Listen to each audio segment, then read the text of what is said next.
हर्षोल्लास में मनाया 74वां गणतंत्र दिवस समारोह। 74वां गणतंत्र दिवस समारोह इसके 26 जनवरी 2023 को मनाया और इस पर्व समारोह भी राजधानी दिल्ली के अंदर कर्तव्य पथ पर आयोजित किया गया। राष्ट्रपति द्रौपदी मुर्मू ने गणतंत्र दिवस पर नेतृत्व किया और परंपरा अनुसार राष्ट्रीय ध्वज फहराया गया। राष्ट्रगान के लिए 105 mm के इंडियन फील्ड बंदूकों के लिए 21 तोपों की सलामी दी गई। पहले यह सलामी 25 पाउडर तोपों की दी जाती थी। इस अवसर पर हर वर्ष के भांति कर्तव्य पथ पर देश की ताकत और संस्कृति का एक झलक दिखाने के लिए भव्य परेड का आयोजन किया।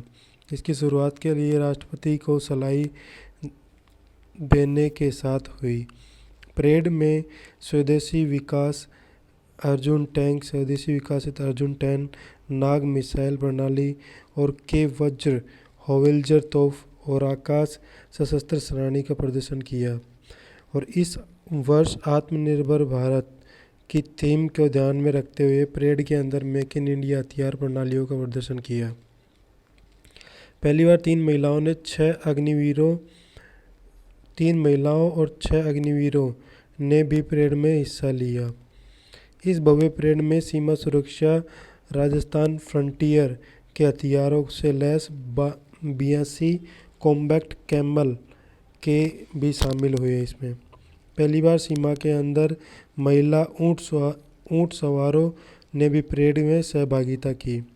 मुख्य अतिथि मिस्र के राष्ट्रपति अब्देल फतेह अल सीसी ने 74वें गणतंत्र दिवस समारोह में मुख्य अतिथि के रूप में शामिल हुए। वह भारतीय गणतंत्र दिवस समारोह में शामिल होने के लिए पहले मिस्र के राष्ट्रपति हैं। मध्य पूर्व से 5वें नेता हैं। कर्तव्य पथ पर आयोजन परेड के अंदर मोटरसाइकिलों पर सवार हैरतअंगेज कारनामे दिखाने के लिए सिग्नल कोर को डेयर डेविल्स टीम नेतृत्व जोधपुर राजस्थान की लेफ्टिनेंट डिम्पल भाटी ने किया। नेतृत्व किसने किया? जोधपुर राजस्थान के लेफ्टिनेंट डिम्पल भाटी ने किया। परेड में पहली बार शामिल हुई वायुसेना गरुड़ कमांडो की टीम नेतृत्व पाली राजस्थान के स्क्वाड्रन लीडर प्रीतम सिंह जैतावत ने किया। स्क्वाड्रन लीडर पाली राजस्थान। इस परेड के प्रदर्शन झांकी के अंदर राजस्थान की झांकी भी शामिल नहीं की गई। इस परेड में राजस्थान की झांकी नहीं थी। परेड के अंदर संस्कृति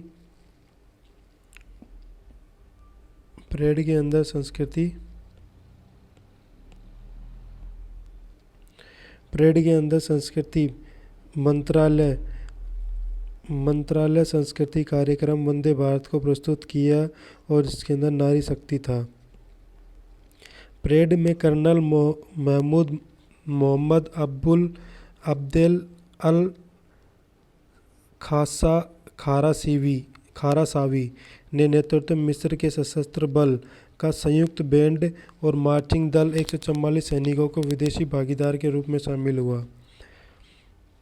भारत सरकार द्वारा गणतंत्र दिवस समारोह में हिस्से के रूप में दिल्ली के लाल किले के लॉन और ज्ञान पथ के 6 दिवसीय मेगा इवेंट के अंदर भारत पर्व में आयोजित 26 से 31 जनवरी 2023 किया गया। भारतवर्ष की शुरुआत 2016 से हुई थी और लेकिन पिछड़े 2 कोरोना वर्ष के अंदर कारण इसका आयोजित नहीं किया जा सका। गणतंत्र दिवस पर आयोजित परेड में भाग लेने वाले 17 राज्यों केंद्र शासित प्रदेशों के उत्तराखंड की झांकी सर्वश्रेष्ठ झांकी को चुना गया। इनमें दूसरे स्थान पर महाराष्ट्र की झांकी और तीसरे स्थान पर उत्तर प्रदेश की झांकी रही। संविधान सभा के अंदर 26 नवंबर 1949 को स्वीकार किया गया था, अतः 26 नवंबर को संविधान दिवस के रूप में मनाया जाता है। 26 नवंबर को संविधान सभा ने संविधान को स्वीकार 26 नवंबर 1949 में किया था और इसीलिए इसको 26 नवंबर को संविधान दिवस के रूप में मनाया जाता है और 26 जनवरी को लागू किया था, इसलिए इसको अपन गणतंत्र दिवस के रूप में मनाते हैं। 26 नवंबर 1949 को स्वीकार किया था, इसलिए संविधान दिवस, और लागू 26 जनवरी 1950 को किया था, इसलिए ये किया। अंडमान और निकोबार द्वीप समूह को 21 देशों का नामकरण 21 द्वीपों का नामकरण कर 21 परमवीर चक्र विजेताओं के नाम रखा गया। अंडमान और निकोबार द्वीप समूह के अंदर 21 बड़े अज्ञात द्वीपों का नामकरण कर सबसे बड़े सैन्य अलंकरण परमवीर चक्र 21 विजेताओं के नाम किया। प्रधानमंत्री मोदी ने इन द्वीपों का नामकरण तेजाजी सुभाष चंद्र बोस की 126वीं जयंती के पराक्रम दिवस पर किया और 23 जनवरी 2023 को किया। इस अवसर पर प्रधानमंत्री नेताजी सुभाष चंद्र बोस द्वीप पर बनाने वाले नेताजी को समर्पित होने वाले राष्ट्रीय स्मारक के मॉडल का भी अनावरण किया।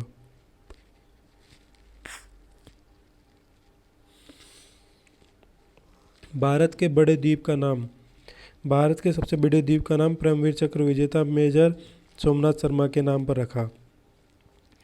दूसरे सबसे बड़े द्वीप नाम दूसरे परमवीर चक्र विजेता पर रखा गया और 21 द्वीपों का 21 परमवीर चक्र सैनिकों के नाम रखा गया। परमवीर चक्र विजेता जिनके नाम का नामकरण किया है वो है सबसे पहले सोमनाथ शर्मा, फिर सूबेदार मानंद कैप्टन और करम सिंह। तो दूसरा कौन सा था? सूबेदार मानंद कैप्टन और करम सिंह के नाम।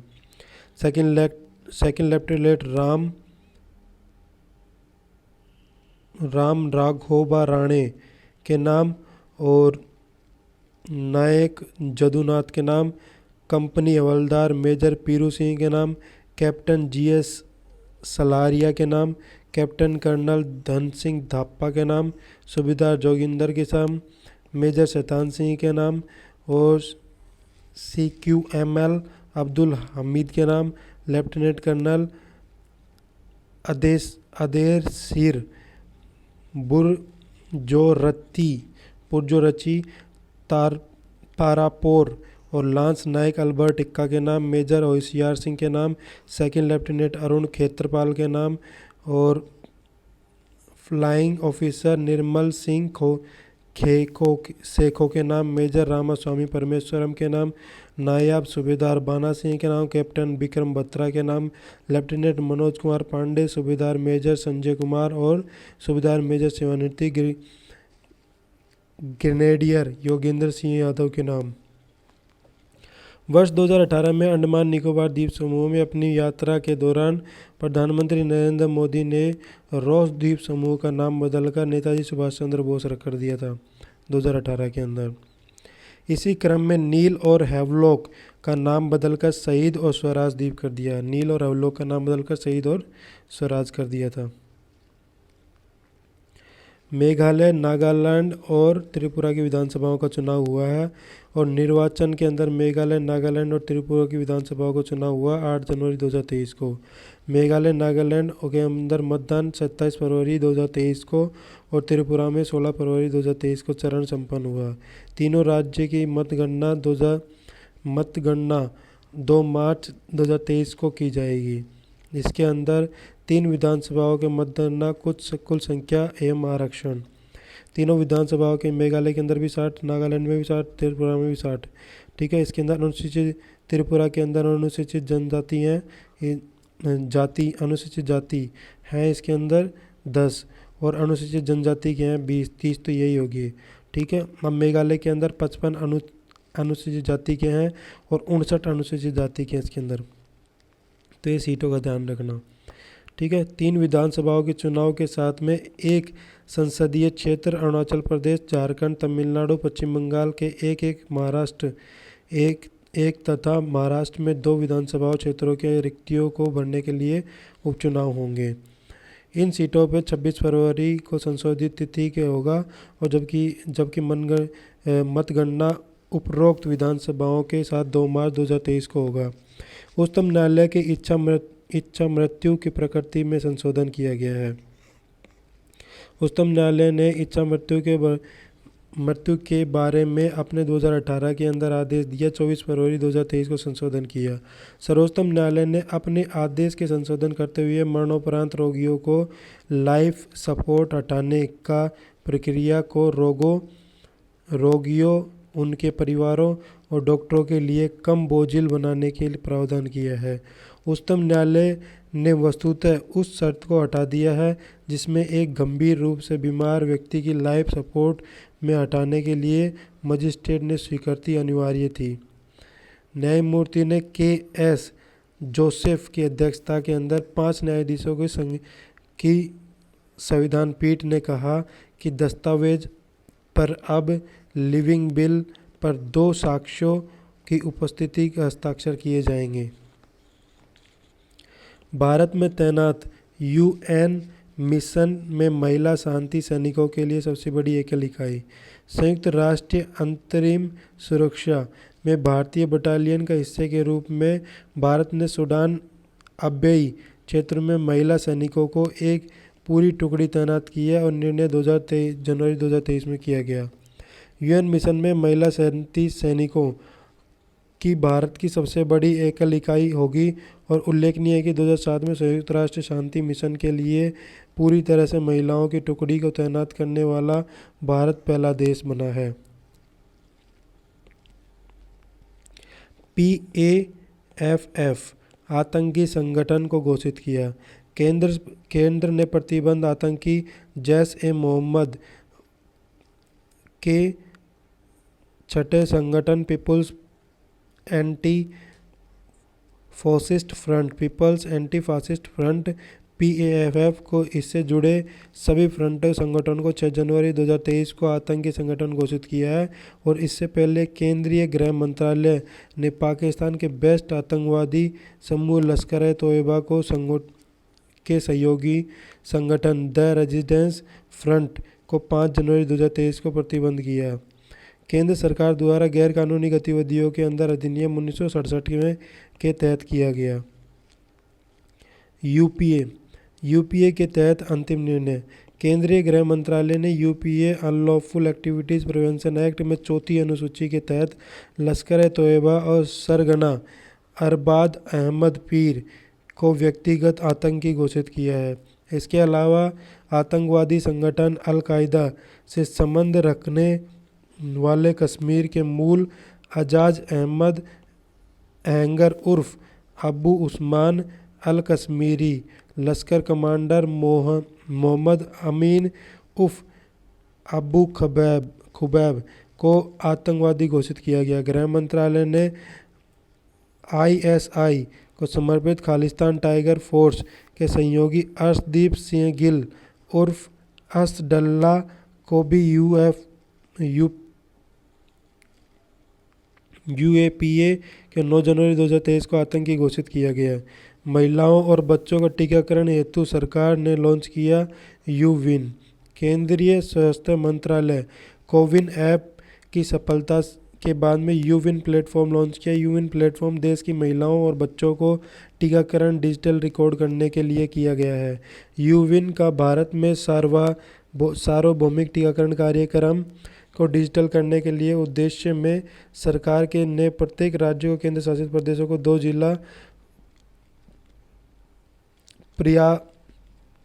प्रायोगिक तौर पर शुरू किया जाएगा। प्रारंभ में 11 जनवरी 2023 को 65 जिलों में यह कार्यक्रम शुरू किया था। यूविन डिजिटल प्लेटफॉर्म टीकाकरण करने के लिए सूचना का एक स्रोत है और जिसके अंदर टीकाकरण के उद्यम जानकारी और टीकाकरण सत्र आयोजित की जानकारी एंटीजन से जुड़ी जानकारी होगी। राष्ट्रीय शिक्षा अनुसंधान प्रशिक्षण परिषद national council for education research training ने भारत का पहला मूल्यांकन परख जनवरी 2023 के अंदर अधिसूचना की है। परख performance assessment review analysis knowledge for holistic development के लिए है। उद्देश्य है कि देश में सभी मान्यता प्राप्त स्कूलों को बोर्डों के लिए छात्र का मूल्यांकन एवं मूल्यांकन के लिए मानदंड मानक दिशा निर्देश स्थापित करना है। News facts. परख ने घोषणा राष्ट्रीय शिक्षा नीति 2020 के तहत छात्र मूल्यांकन के लिए स्टैंडर्ड सेटिंग निकाय के रूप में की है। इन 3 प्रमुख मूल्यांकनों क्षेत्रों के काम करेगा, लेकिन बड़े पैमाने पर मूल्यांकन, स्कूल आधारित आकलन और परीक्षा सुधार शामिल है। एक यह अंतर्राष्ट्रीय मूल्यांकन जैसे programme for international student assessment, trends in international mathematics and science study और progress in international reading literacy study में भारत भी भागीदारी का प्रबंधन करेगा। इस बार भारत में महिला एशियाई प्रशांत डाक संघ का नेतृत्व किया। भारत ने प्रशांत डाक संघ एशिया पैसिफिक पोस्टल यूनियन का नेतृत्व किया, जनवरी 2023 के अंदर संभाला। महासचिव डाक सेवा बोर्ड के पूर्व सदस्य द्वारा डॉक्टर विनय प्रकाश ने 4 वर्षों के कार्यक्रम के लिए संघ को महासचिव का पदभार संभाला है। यह पहली बार है जब कोई भारतीय शक्त डाक क्षेत्र में एक अंतर्राष्ट्रीय संगठन का नेतृत्व कर रहा है। इसमें बैंकॉक में आयोजित 13वीं APPU कांग्रेस के दौरान अगस्त-सितंबर 2022 के दौरान चुनाव संपन्न हुआ था। APPU के बारे में एशियाई प्रशांत डाक संघ, एशियाई प्रशांत डाक संघ यूनियन एशियाई प्रशांत क्षेत्र में 32 संसदीय देशों का एक अंतर सरकारी संगठन है जिसका मुख्यालय बैंकॉक, थाईलैंड में है। APPU इस क्षेत्र में यूनिवर्सल पोस्टल यूनियन का एकमात्र सीमांकित संघ है जो संयुक्त राष्ट्र की एक विशेष एजेंसी है। APPU का लक्ष्य डाक सेवाओं के क्षेत्र में सहयोग को बढ़ावा देने के लिए सदस्य देशों के बीच डाक संबंधों का विस्तार एवं सुविधा देने का काम करता है। सुविधा और देने का और सुधार करने का काम करता है।